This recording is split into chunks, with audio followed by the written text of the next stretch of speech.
Toi, le parent qui est en train d'écouter ceci, sache que tes enfants sont en danger. Alors, salut à toi, chers parents, et bienvenue. Et aujourd'hui, nous allons parler de quelque chose d'atroce. Donc, si peut-être vous avez les enfants à côté de vous, peut-être vous ne voulez pas trop que vos enfants écoutent le contenu de cette vidéo parce que c'est vraiment ignoble, énormément de choses qui se passent à l'école avec vos enfants et vous n'êtes même pas au courant. Il y a de cela quelques jours, j'ai partagé une vidéo dans mes statuts et la vidéo vraiment s'intitule « Diffusez ceci au maximum, vos enfants sont en danger ». Et dans cette vidéo-là, c'est une maman qui vit en France et elle se plaint comment son fils de 14 ans, il participe à un concours national organisé par l'Institut français, donc la FENAC, dont la maman raconte comment son fils participe à un concours des lycées où tous les élèves dans les écoles publiques sont obligés de lire un livre intitulé Le Club des enfants. Et ce livre-là est par l'auteur appelé Rebecca Ligueri. Donc, je vais mettre ces informations dans les commentaires. Et dans la vidéo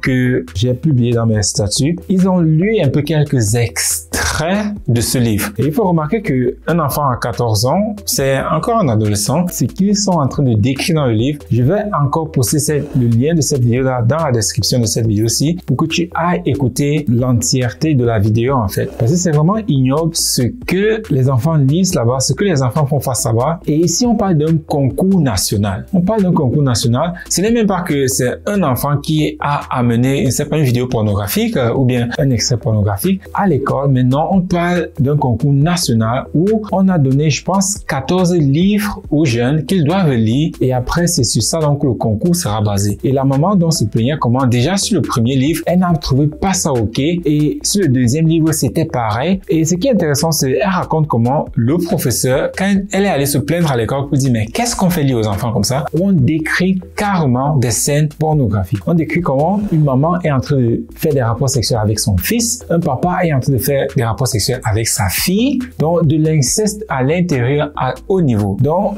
on fait lire des choses comme ça à vos enfants à cet âge-là. Et ce n'est même pas quand ils sont adolescents qu'on commence avec cela. Cela commence déjà quand ils sont tout petits, où on commence déjà à leur parler de tout ce qui concerne la sexualité. Donc, un conseil que je peux toujours vous demander aux parents, c'est si vous êtes obligé d'envoyer vos enfants à l'école, alors suivez méticuleusement ce que votre enfant fait à l'école. Donc, regardez tous les contenus, tous les livres. Si votre enfant ne peut pas ramener ce livre-là à la maison, alors achetez une copie. Commandez une copie de telle sorte que vous voyez ce qu'il y a à l'intérieur. Parce que c'est vraiment ignoble ce qu'il y a à l'intérieur de ces livres-là. Et du jour au lendemain, vous vous demandez pourquoi est-ce que votre enfant a changé, pourquoi est-ce que votre enfant se comporte maintenant d'une certaine manière, pourquoi est-ce que votre enfant ne vous parle plus, ou bien pourquoi est-ce que votre enfant devient homosexuel. Votre enfant vous dit, ok, il va changer de sexe. Vous vous demandez, mais d'où est-ce que cela vient? C'est parce que dans l'environnement que votre enfant est, c'est vraiment un environnement très, très dangereux pour son développement. Et ce qui est un peu plus alarmant dans cette vidéo-ci, ou bien dans ce cas-ci, c'est que cela ne vient même pas des autres enfants. Parce que très souvent, on sait déjà que les autres enfants, c'est là que nous sommes introduits à la sexualité, la pornographie, la cigarette, l'alcool, et ainsi de suite, à travers les autres enfants. Mais ici, nous avons un cas où un concours national et des livres, des manuels sont remis aux enfants où on parle de la sexualité et de pornographie. Et la maman se plaignait donc comment elle est allée à l'école, elle a confronté le maître, l'enseignant de son enfant, et puis lui, il a dit, je vois pas ce qu'il y a de grave dans le livre. Donc pour lui, c'était d'accord, c'était ok en fait tout cela. Et je pense que,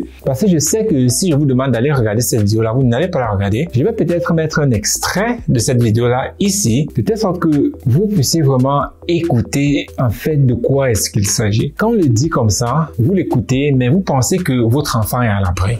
Alors, je préviens juste tout de suite tout le monde, si vous avez des enfants qui écoutent cette émission, c'est le moment de les éloigner parce que ce que je vais lire et raconter est très violent. Et il se trouve que ce que je vais lire et raconter qui est très violent vient du prix Goncourt des lycéens. Je rappelle que la 37e édition du prix Goncourt des lycéens a été lancée là, officiellement. C'est un prix prestigieux, je cite, créé, organisé par la FNAC en collaboration avec le ministère de l'Éducation nationale et de la jeunesse et qui se déroule sous le haut patronage, je cite toujours, de l'Académie Goncourt. Donc normalement, on pourrait être très honoré que nos enfants participe à la lecture de ce prix Goncourt et sélectionne dans le cadre de ce concours le livre qui sera sélectionné pour ce prix Goncourt des lycéens. Je cite toujours, il offre à près de 2000 lycéens, donc en France, la possibilité de s'immerger dans une lecture passionnée, de faire entendre leur voix en choisissant leurs lauréats parmi les 14 auteurs qui ont été présélectionnés. Alors comment ça marche ? Pendant plus de 2 mois, les élèves des 53 lycées qui décident de participer peuvent être en seconde, en première ou en terminale, dans les filières générales, technologiques ou professionnelles, vont se plonger dans la lecture et l'étude de tous les ouvrages sélectionnés pour l'édition 2024. Alors, le problème, c'est que dans ces 14 ouvrages sélectionnés, il y en a un en particulier, mais il y en a peut-être d'autres, on ne sait pas trop. Pour le moment, on a eu une alerte que Sophie Audugé nous a relayée ici. C'est ce livre, Le Club des enfants perdus, de Rebecca Alighieri. C'est un pseudonyme, on pourra revenir après sur l'auteur en particulier, on a quelques informations, qui pose problème. Peut-être d'autres, je vous le disais. Et avant de donner la parole à Sophie Audugé et à la maman qui sonne l'alerte ici, qui est avec nous, je vais vous lire. En fait, vous pouvez imaginer qu'il y a un jeune lycéen, voilà, son professeur lui a distribué le livre, il lui a dit voilà, il faut que tu le lises à la maison, puis on en reparle, on aura des discussions, on va voter. Et il arrive page 52 du livre, et je vais vous lire ce qu'on peut retrouver, page 52, et c'est là qu'il a fermé le livre, qu'il a appelé sa mère en disant « Je crois qu'il y a un problème avec ce livre ». Donc encore une fois, je le rappelle, chers amis, éloignez vos enfants, parce que c'est du contenu pornotrage, comme je vous l'ai dit. Donc ça commence à peu près comme ça. À la façon dont elle frétille contre ma queue, je devine qu'elle a envie d'une pénétration anale, à condition que je la prépare bien sûr, et ma main tâtonne déjà sur la table de chevet à la recherche d'un tube de crème que nous réservons à cet usage. Je devrais être heureux qu'elle aime la sodomie. C'est loin d'être le cas de toutes les femmes et j'en connais beaucoup qui ne veulent même pas en entendre parler, ou plutôt si elles veulent bien en parler mais certainement pas passer à l'acte. Ah non, pas question, c'est trop crade, lave-toi le cul avant si tu ne veux pas que ce soit crade.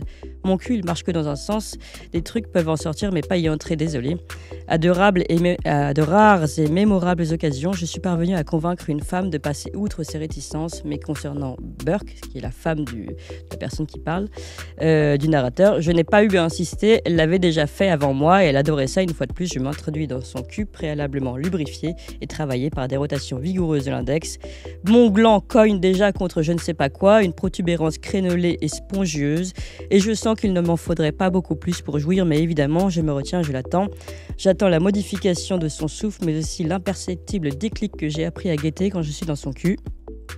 Et c'est ça la chose la plus triste en fait que beaucoup de parents plus tard, alors c'est plus tard qu'ils se disent ah si je savais, ah c'est monté, c'est descendu, mais majoritairement il se fait déjà tard. Parce que quand on dit cela, vous allez dire ouais mais c'est comme ça pour les autres, c'est pas comme ça pour mon enfant fait comme ci, mon enfant fait bien, mon enfant ne fait jamais les choses comme ça, et puis du jour au lendemain c'est vous qui commencez à vous plaindre que ah mon enfant ne m'écoute plus, mon enfant fait ci, mon enfant est monté, mon enfant est descendu et ainsi de suite. Donc ne pensez pas que votre enfant est à l'abri, votre enfant n'est pas à l'abri, il est exposé à cela, et la chance que cette maman s'y a eu, c'est que son gamin lui a parlé de cela. Entre vous, parents qui écoutez cette vidéo-ci, combien d'entre vous est-ce que vos enfants vous racontent vraiment tout sur ce qui se passe dans leur vie à l'école? La réponse, c'est moins de 1%, 5% en descendant. Et le fait même déjà que votre enfant vous dise « Ah, on a fait telle chose à l'école », cela n'a rien à voir en fait avec vraiment ce qu'ils vivent à l'école. Voilà pourquoi beaucoup d'enfants, quand le parent commence à se plaindre que « Ah, tu ne fais pas ci, tu es comme ça, pourquoi tu es toujours comme ça ?» L'enfant parfois se dit « Ah, toi tu ne comprends jamais rien. » Ça, ce sont les propos où l'enfant vous fait comprendre que en fait, tu ne me connais pas, tu ne connais pas ma vie et tu ne connais pas ce que je traverse au quotidien. Parce que ce que tu dois savoir, c'est cette influence-là que les enfants reçoivent à l'école. Il y a parfois certains groupes d'enfants où, si tu veux faire partie de ce groupe-là, il y a certaines choses que tu dois devoir faire. Et c'est une autre maman alors avec qui nous travaillons et heureusement pour elle, elle a recommencé à développer cette relation-là avec son enfant de telle sorte qu'aujourd'hui, son enfant lui partage un peu plus ce qui se passe à l'école. Et comme j'ai dit tout à l'heure, quand je dis partager vraiment ce qui se passe à l'école, ce n'est pas de dire ah on a fait tel devoir,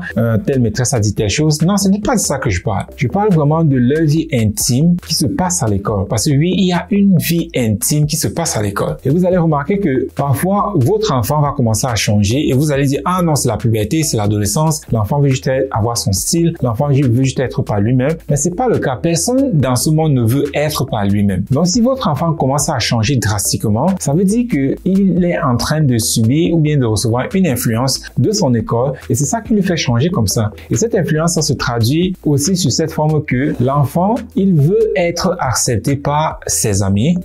J'utilise vraiment le mot ami ici, entre parenthèses. Donc, il veut être accepté par les autres élèves. Il veut faire partie des autres groupes. Par conséquent, il se retrouve à faire des choses qui sont vraiment ignobles. Et il y a une maman qui a partagé que sa fille, pour faire partie de ce groupe d'amis-là, on impose le sexe oral. Tu dois d'abord faire le sexe oral avant d'être accepté dans le groupe. Donc, imaginez que vous avez un groupe de personnes que vous dites ce sont vos amis. Vous traînez ensemble jusqu'à ce qu'un moment on vous dit, bon, maintenant, si tu veux vraiment faire partie de notre groupe, voici comment est-ce que nous fonctionnons. Vous êtes déjà attaché à cette personne-là et là maintenant, on vous impose des choses comme ça. Beaucoup d'enfants subissent cela. Beaucoup d'enfants tombent dans ce piège-là. Voilà pourquoi à la maison, votre enfant va te lui dire, tu ne me comprends pas, tu ne comprends jamais rien. C'est parce que eux, ils savent ce à quoi ils font face dehors. Ils n'arrivent peut-être pas à l'exprimer et par conséquent, ils n'ont plus vraiment cet attachement-là avec vous où ils vous parlent vraiment de leurs intimités. Parce que vous devez savoir que oui, vous êtes peut-être le parent de l'enfant, mais il y a certaines règles qui doivent être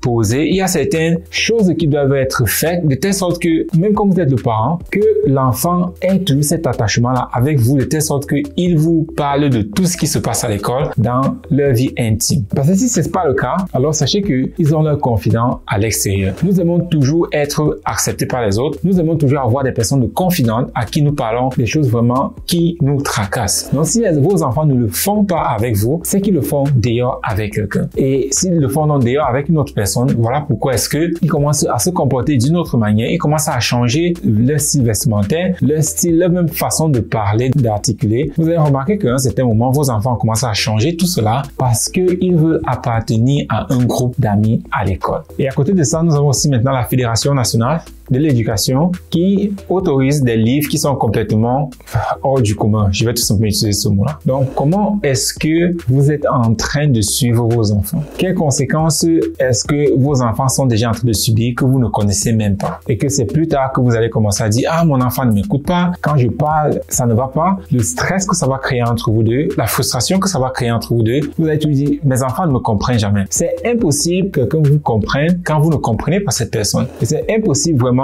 de comprendre vos enfants quand vous ne comprenez pas l'environnement dans lequel ils vivent. Voilà pourquoi vos enfants vont vous dire, ah, tu ne comprends jamais rien, tu ne sais rien. Et vous dites, comment ça je ne sais rien? Je suis ton parent, je connais. Nous, c'était comme ça. Moi, c'était comme ça. On a toujours fait comme ça. Ça a toujours été comme ça. Oui, c'était peut-être comme ça pour vous, mais ce n'est pas comme ça que eux, ils sont en train de vivre, de traverser ça présentement. Donc, à toi, le parent qui est en train d'écouter ceci, sache que tes enfants sont en danger. Tes enfants sont en danger. Et il y a d'autres études qui montrent comment l'enfant s'attache aux personnes qui sont autour de lui parce qu'il a besoin des personnes pour vivre. Ce que vous voulez vraiment, c'est que votre enfant s'attache à vous. Quand votre enfant s'attache à vous, vous allez le voir, vous allez le remarquer. C'est à vous qui demande conseil, c'est à vous qui, quand ça ne va pas, il vient pour vous expliquer en fait ce qui ne va pas. Donc, si vos enfants ne font plus ces choses-là, ça veut dire qu'ils ne sont plus attachés à vous. Et par conséquent, ils sont attachés à quelqu'un d'autre que cette personne-là peut-être ne sait même pas cela et par conséquent, votre enfant est abusé. Et plus tard, votre enfant, ce qui est clair que quand l'enfant est déjà dans un environnement comme ça, c'est difficile que l'enfant s'en sorte parce que comment est-ce qu'il va faire? Il a perdu son point de repère. Et si son point de repère maintenant, ce sont ses camarades et ses camarades en fait font des choses pareilles, la pornographie,